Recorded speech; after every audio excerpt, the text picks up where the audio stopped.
Hey boys, I just want to start this off by saying that 1, I am not the best video gamer. By all means, yes, I've played and I've 100%ed Elden Ring and Dark Souls 3 and all this and that, and I play a lot of hard games and roguelikes and such. But boys, when I tell you that this game nearly broke me, I mean it. This is Drakengard, a game made for the PlayStation 2, released in Japan in 2003, and released in America in 2004. Now, I'm not going to get into all of the reviews and how people look at the game. This is more of just my take and my experience of the game. I've never played a Drakengard game. I've never seen Drakengard gameplay. I've barely seen any gameplay of Nier, but just off my blind experience alone, I thought the game wasn't too bad. But there are a couple of issues with the game. One of the issues mainly being the combat. The combat is downright atrocious at some points. Like, trying to angle yourself in a certain way so that you're hitting as many enemies as possible, and then you're in a combo, and then suddenly, boom, they block your attack, and then they take 0 damage, and they get a free hit on you, unless you perfectly block. It's not very fair. Another issue that I have with the game is the camera. I know that older games really didn't have the camera nailed down as we do now, but I still hold it to the same amount of scrutiny as any other game nowadays with a bad camera.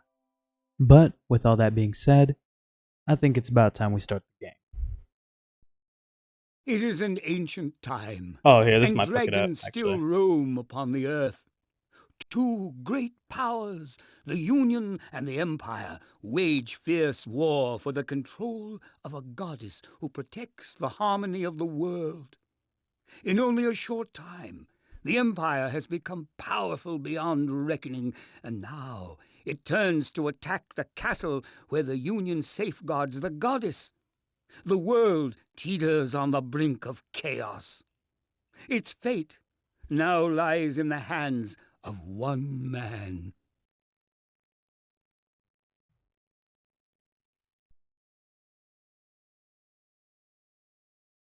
I don't know how loud I turned it up. I want y'all to hear stuff.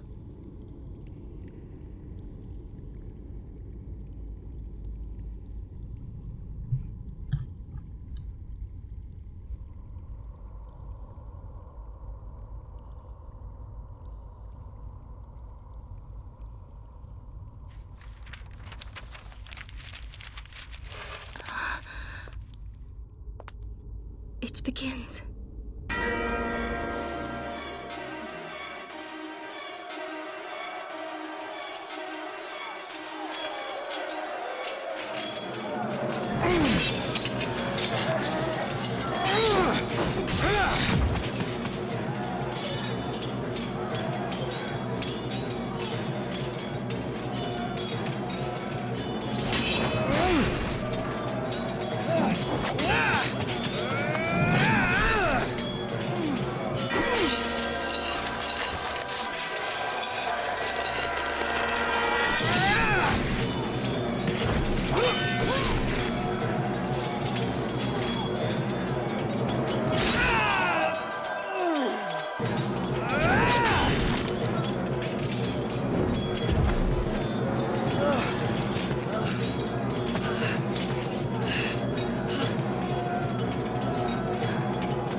Pretty eye.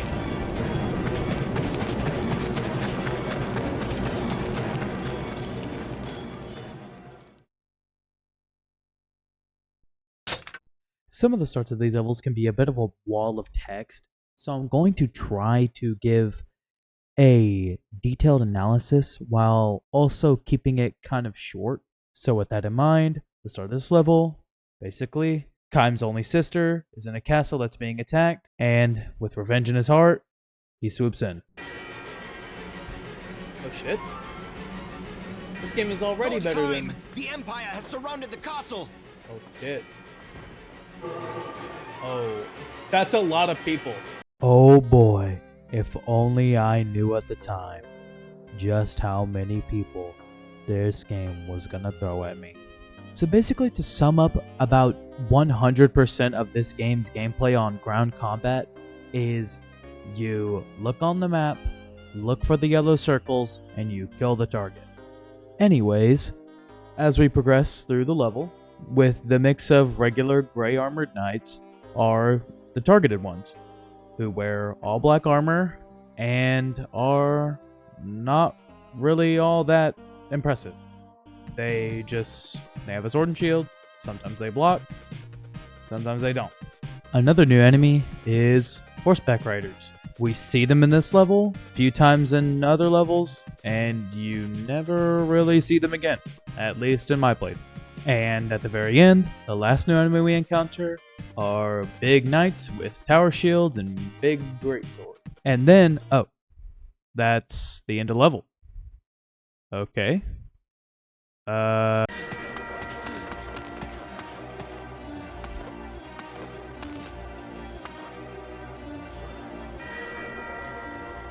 sorry for these FMV resolutions. I'll probably just... Oh, it's subtitles.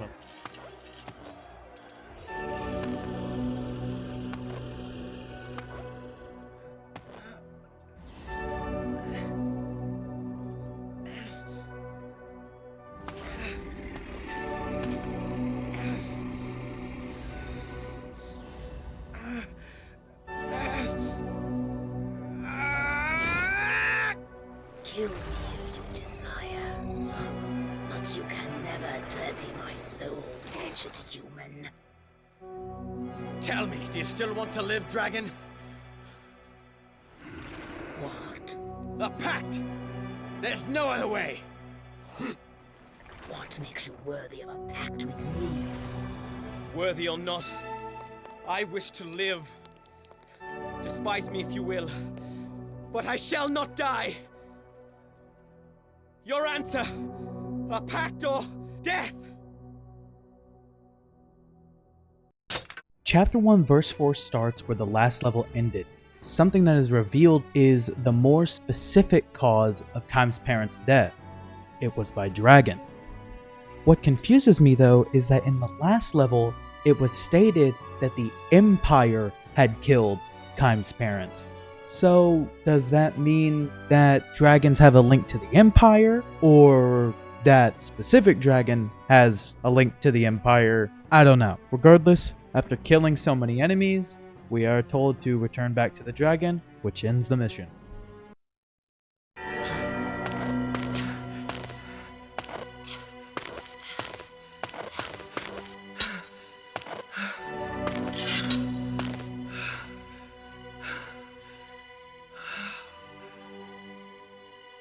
Now, your answer.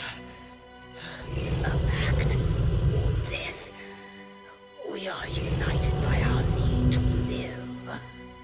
Well, Yes, a pact.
I mean, technically, isn't that a wyvern? Because don't dragons have... Stop yapping, bruh. Anyways, with our newly acquired pack, we are now introduced to the flying levels. And boys, I am not gonna hold you. The flying missions are the worst missions in the game! It's not only for the fact that the dragon flies like he's skating on smooth butter, but it's also the fact that some of the enemies are just the worst enemies to ever fight in any game ever. Case in point, the very next flying mission introduces the number 2 worst enemy that I have encountered in this entire game. These motherfuckers alone have given me so much strife. I probably have lost 10 years off of my life because of these enemies alone. And with that, boys, I introduce to you the list. On this list will be every single enemy that has given me so much pain I want to punch my face repeatedly. And guess who's first? Those square freaks. After killing so many of those cubes and other flying objects, we are then met with the first actual boss of the game. A blimp. After said blimp was destroyed, we are immediately put into the next mission on the back of the dragon. Now it's probably about time that I explain how ground combat usually goes in my case. Usually, if there are a lot of enemies and I just want to clear them out, what I'll do is I'll get on the dragon and start firing fireballs, and when the magic meter fills up, I just do that. But there's an issue. One big issue. On this level, I was made aware of the existence of crossbowmen. I do not know what they put in these guys' bowl of cereal, but they do not miss. It's not just the fact that they have a damn near perfect accuracy, but their AI absolutely baffles me, because there will be times where they will backpedal non-stop, almost out of render distance, and then start shooting. And then other times I will be rushing them down and about to hit a running attack, and they'll just shoot out of nowhere and stop me in my tracks. Oh yeah, and that dragon, when you're flying on the dragon, they don't miss. You have to be pulling the most elaborate evasive maneuvers to avoid getting pelted with arrows that it's not even worth it to be on the dragon in the first place. Now, at this point in the game, I wasn't really familiar with how to properly dodge the bowman. So that's why in the first half of the game, I was completely pissed whenever I would just get constantly knocked off the dragon. And after getting game overed one time, I restarted and did the mission over again, played a little bit more safe, and ended up beating it on my second try. After which, I'm greeted with a new-ish mission type, where it's a isometric kind of top-down view, and you can only use Kaim's sword. And I will say firsthand that in these missions alone, Kaim's sword is the strongest thing in the entire game. It makes enemies that normally take like 6, maybe 10 hits, or are just like generally a nuisance to kill, they make them seem so easy in these missions. But usually that easy difficulty just adds up to the mission being only about a couple seconds long and requiring you to just reach a certain point, and then it plays like a little mini cutscene of sorts. During this cutscene, we find out that the price of the pact that Kaim made was that he had lost his voice, rendering him mute for the remainder of the game. Now, I just want to kind of speculate on how some of these cutscenes kind of go when Kaim is included. Usually they have a little face icon in the corner kind of showing how he's feeling or maybe what he's thinking, but everyone speaks to Kaim as if they understand him. Chapter 1 verse 10 tells us that obviously Kaim is mute, and that if his sister Furiai is killed, that the seals that protect the world from chaos will be lost, and that there is another person with her named Inoward. We'll meet him soon. This level takes place inside of a castle. I do believe that this is one of 2 that take place inside of a castle. Also in this level, we are introduced to a new enemy type, big chunky dudes with axes and hammers. Sometimes these guys can be a little crazy, sometimes they're not. I don't think I really ever remember having a big issue with them, so they're spared from the list for now. Oh, and if I didn't mention it before, the crossbowmen, they're definitely on the list. After making my way through the castle, I make it to the last room where there's one last big group of enemies, and the mission is over with relative ease. After that, there's another short isometric section, and then... Chaim! It's enough. He's dead. Full of bloodlust as always. But you helped me. Once again.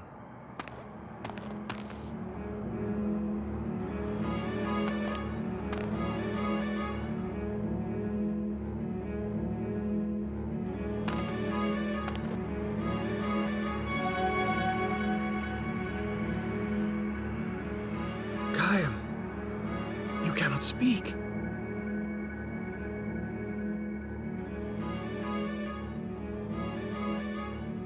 A pact?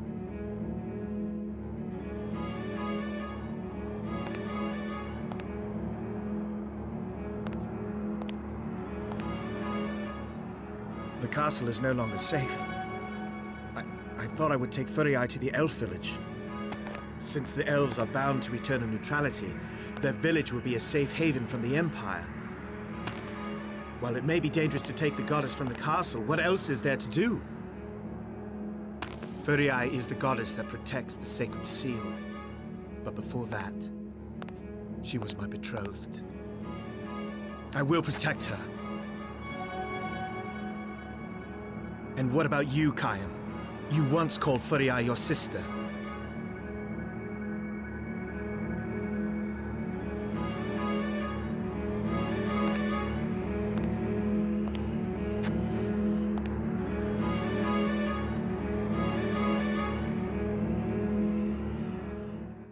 That felt awkward, right? I couldn't be the only one.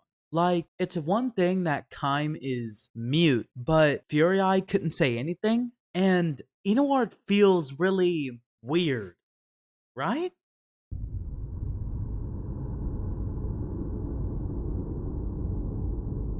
Perhaps we should celebrate.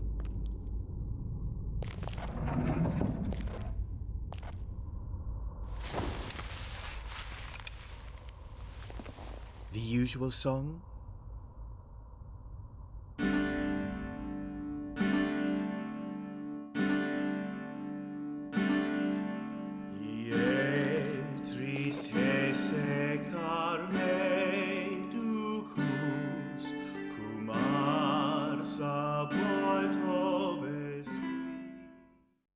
And with that, that's the end of chapter 1. A lot of stuff happened, a lot of exposition, as so is with, it being the first chapter. Obviously, they have to tell a lot of story in the very beginning. But it also gives us a lot of questions, like, who is this dragon? Who is Chaim? Who is Furii? What are the seals? Who is the dragon that killed Chaim's parents? It leaves a lot that you want to answer, and some of that kind of gets answered later down the line. If you got to this point in the video, I just want to say thank you. I'm not really used to this style of video making, but it is something that I wanted to try doing. This video is already like 20 minutes long, so I'm probably gonna have to throw this up in chapters, where the first chapter is very long. The second chapter wasn't very long. The third chapter for me was probably the longest, and the rest of the game was relatively short. I once again also want to reiterate that I enjoyed the game. I thought it was fun. Obviously, there were a lot of moments where I was just like having a really hard time, and obviously once again, I do love a good challenge. So I probably will end up playing Drakengard 3. I did find out after a little bit of research that Nier for the PlayStation 3 is the original version of Nier Replicant. So I'm most likely not going to do Nier for the PS3, and I'm just going to go straight to Nier Replicant and then play Nier Automata. So with that in mind, please like, please subscribe, share with your friends, and leave a comment down below if you want to see more of this kind of video, or, you know, just go back to me and the boys just cranking it out, you know what I mean? Pause.